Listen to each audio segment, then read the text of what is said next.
பாயாசத்தோட secret sweet and condensed milk from Milky mist.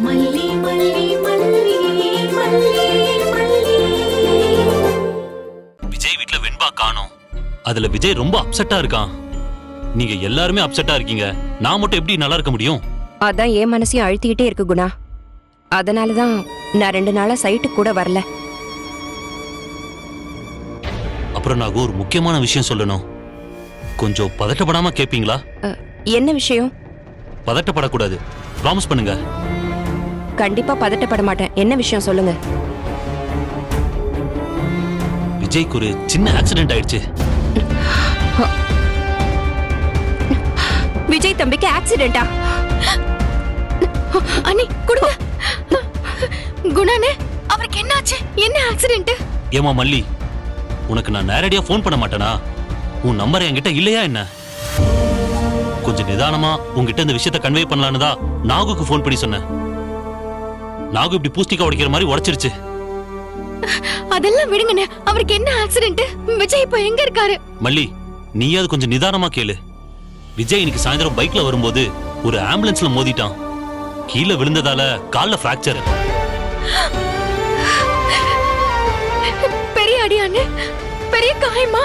Airline பிராக்சர்னு சொல்லுவாங்கல்ல, அதுதான். அதனால கட்டு போட்டு ஹாஸ்பிடல்ல அட்மிட் பண்ணிருக்காங்க. வலிக்கு மாத்திரையும் கொடுத்திருக்காங்க. அண்ணே, நீங்க உண்மையதான் சொல்றீங்களா? பெருசா அடிபட்டு நீங்க அதை என்கிட்ட மறைக்கலல்ல? மல்லி, மறைக்கிறதா இருந்தா நான் இப்படி ஃபோன் பண்ணி சொல்லுவேனாமா? எப்போ இந்த ஆக்சிடென்ட் ஆச்சு? சாயந்தரமே நடந்திருக்கு. அப்புறம் என்ன இவ்வளவு நேரம் சொல்லல? அடிபட்டுச்சுன்னா முதல்ல வைஃபுக்கு தானே சொல்லணும். அது ஹாஸ்பிடல்ல இருக்க யாருக்குமே தெரியாதா? மல்லி, உனக்கு தெரியாதது இல்ல, உனக்கு விஜய்க்கு மனஸ்தாபம் போயிட்டு இருக்கு. அது விஜய் ரொம்ப சீரியஸா எடுத்துக்கிட்டு இருக்கான்.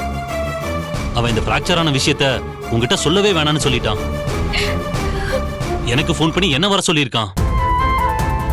நான் தான் மனசு கேட்காம உனக்கு ஃபோன் பண்ணி சொல்றேன். அண்ணே, நான் இப்பவே கிளம்பி வரேன். எனக்கு அவரை உடனே பார்க்கணும். ஆனா வரக்கூடாதுன்னு சொல்லியிருக்கான். அட்டெண்டருங்கிற இடத்துல ஹாஸ்பிட்டல்ல என் பேர் தான் சொல்லி வச்சிருக்கான். ஐயோ, வேற யாரையும் அலோவ் பண்ண மாட்டாங்க. இப்ப என்ன பண்றது மல்லி? அண்ணே, இப்ப அவர் என்ன பண்ணிட்டு இருக்காரு? பெயின் ஜாஸ்தியா இருக்கிறதுனால ஒரு வலி ஊசி போட்டிருக்காங்க. அதுல அவன் நல்லா தூங்கிட்டு இருக்கான். எனக்கு தெரிஞ்சு அவன் எப்படியும் காலையில தான் எந்திரிப்பான். அண்ணே, அப்ப நீங்க ஒண்ணு பண்ணுங்கண்ணே. ஒரு எமர்ஜென்சின்னு சொல்லிட்டு நீங்க அங்க இருந்து கிளம்பிடுங்க. நான் ஹாஸ்பிடல்ல பேசிட்டு அங்க வந்து இருந்துக்கிறேன். நிச்சயமா நாளைக்கு கண் முழிச்ச உடனே அவன் என்ன திட்டுவான். பரவாயில்ல, நான் வாங்கிக்கிறேன். அதுக்காக இந்த விஷயத்த உன்கிட்ட மறைச்ச பாவத்துக்கு நான் ஆளாக விரும்பல. நீ கிளம்பி வாமா, எதா இருந்தாலும் பாத்துக்கலாம். பாருங்க, நீ என்கிட்ட சொல்லக்கூடாதுன்னு சொல்லியிருக்காரு. என்னையே இவ்வளவு தூரம் வெறுக்கிறாரு. நான் பாத்துக்காம அவரை வேற யார் பாத்துப்பா? மல்லி, இப்ப அதெல்லாம் பேசுறதுக்கு நேரம் இல்ல. நீ முதல்ல கிளம்பு. சரிங்க, நீ நான் ஒரு ஆட்டோ புடிச்சு போறேன். அங்க போயிட்டு பேசுறேன். ஏதாவது வேணும்னு சொன்னா நீங்க கொண்டு வந்து கொடுத்துட்டு. சரிம்மா, நீ முதல்ல கிளம்பு. மெதுவா போ.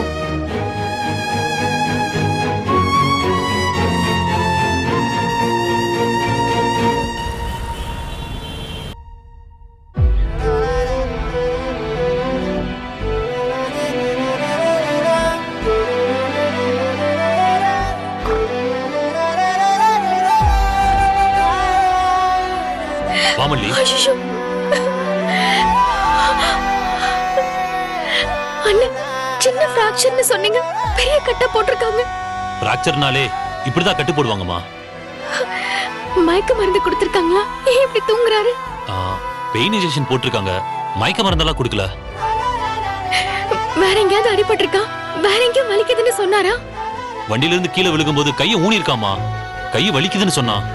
வேற எங்கேயும் அடிபடல. தலையில ஏதாவது அடிபட்டிருக்கானே? தலையில ஸ்கேன் பண்ணாங்களா? தலையில எல்லாம் அடிபடலாமா? அப்புறம் எதுக்கு ஸ்கேன் பண்ணணும்?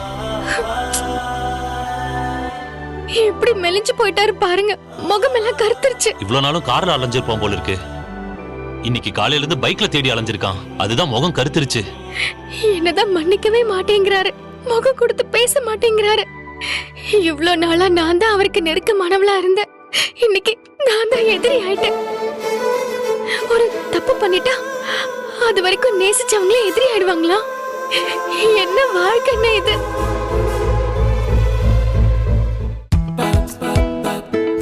பார்த்தாலும் தொட்டு பார்த்தாலும் மில்கி மிஸ்ட் நெய்யின் அருமை